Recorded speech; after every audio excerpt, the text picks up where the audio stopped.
बागपत से बीजेपी सांसद सत्यपाल सिंह ने आज 20 सड़कों का उद्घाटन कर उन्हें बागपत की जनता को समर्पित किया। इन सड़कों का निर्माण मुख्यमंत्री त्वरित आर्थिक विकास योजना के तहत 1.20 करोड़ रुपए की लागत से हुआ है। सड़क उद्घाटन लोकार्पण कार्यक्रम के बाद सांसद ने बयान दिया कि बीजेपी सरकार किसानों की सबसे बड़ी हितैषी पार्टी है, क्योंकि पूर्व की सरकारों में किसानों की 50% से ज्यादा फसल तबाह होने के बाद मुआवजा मिलता था, लेकिन अब सरकार 1/3 फसल का नुकसान होने पर मुआवजा दे रही है। साथ ही उन्होंने विपक्षी पार्टियों पर भी निशाना साधा और कहा कि बीजेपी के सामने कोई विपक्ष है ही नहीं। विपक्ष केवल नाम का है, जिसके पास कोई मुद्दा नहीं है और उसकी जमीन खिसक चुकी है।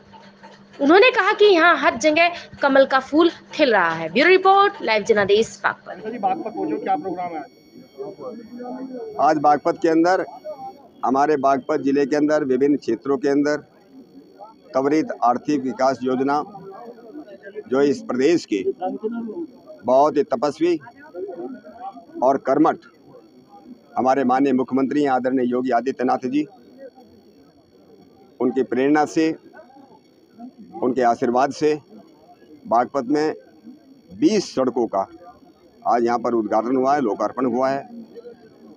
लगभग उसकी जो कीमत है 1,55,00,000 के आसपास है। कुछ सड़कें और अभी बनने बाकी है, थोड़ा मुझे को कमी मिली है।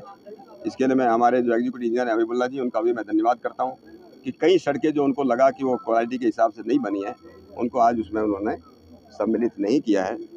तो मैं अपनी तरफ से, जहाँ अपने PWD-RES के श्री हबीबुल्ला जी, उनकी टीम है यशवंत, अपने कायल जी, जिन लोगों ने ये बनाई है, उन सब का मैं धन्यवाद करता हूँ। और मेरा एक मैं ज़रूर उसके बात करता हूँ, आप लोगों से भी निवेदन करता हूँ, आप लोग भी चाहते हैं कि हमारे यहाँ, मैंने इस बात पर बार बार जोर दिया है कि हमारी सड़कें, उसकी गुणवत्ता अच्छी हो, उसकी क्वालिटी अच्छी हो और जल्दी ख़राब न हो। 3 साल का इसमें अनुबंध है। जिस ठेकेदार ने बनाई है, अगर वो रोड गड़बड़ होती है, उसको तुरंत जो है एकदम जैसे उनको मालूम चलता है उसको दुरुस्त किया जाए। मैंने ये निवेदन किया है, अपने हबीबुल्ला जी से भी निवेदन किया है, उनके डिपार्टमेंट से, कि उनको व्यक्तिगत रूप से जाकर के ये अपने का सेटिस्फेक्शन करना चाहिए, जैसे उन्होंने किया है, पहले उनको किया है।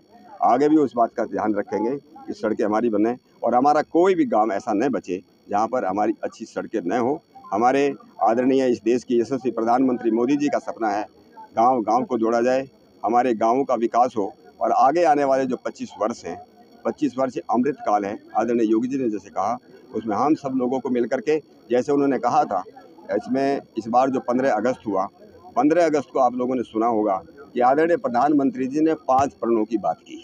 उन 5 प्रणों में, प्रोमिज में, उन संकल्पों में सबसे पहला संकल्प ये है, एक विकसित राष्ट्र हम बनाना चाहते हैं। विकास वाला राष्ट्र नहीं, विकसित राष्ट्र, पूर्ण रूप से विकसित राष्ट्र, पूर्ण रूप से विकसित राष्ट्र बनाने के लिए ज़रूरी है हमारे गांव गांव, गली गली जो है, सब में अच्छी सड़कें हों और हमको आने जाने की सुविधाएं हम लोगों को अच्छी हो। इसलिए मैं पूरे बागपत की तरफ से, अपनी तरफ से, इस देश की, देखिए, हमारी जो सरकार है, केंद्र की सरकार हो या प्रदेश की सरकार हो, सबसे ज़्यादा अगर किसानों की चिंता करने वाली कोई सरकार है वो भारतीय जनता पार्टी की सरकार है। आपको मालूम होगा, मोदी जी के आने से पहले, प्रधानमंत्री बनने से पहले, जब तक किसान की 50% फसल नष्ट नहीं होती थी और उस गांव के अंदर 50% जो है किसानों की नष्ट नहीं होती थी, तब तो उनको कोई मुआवजा नहीं मिलता था। ये आदरणीय मोदी जी के आने के बाद 1/3 भी किसी का होगा तो उनको जो है मुआवजा दिया जाएगा और मुआवजा बहुत अच्छा मुआवजा दिया जा रहा है। जहाँ भी सूखाग्रस्त है या बाढ़ से जो वो नष्ट हुआ, उनका हमारा जिसको हम बोलते हैं स्टेट, जिसको हम बोलते हैं ये डिसास्टर मैनेजमेंट फंड, उनसे जो है किसानों को जो है मदद करने का जो है घोषणा जो है आदरणीय योगी आदित्यनाथ ने की। ये जो विपक्ष को विरोधी के सरकार बताती है किसानों, देखिए, विपक्ष का काम ही यही है, इसमें कोई बुरा नहीं मानना चाहिए।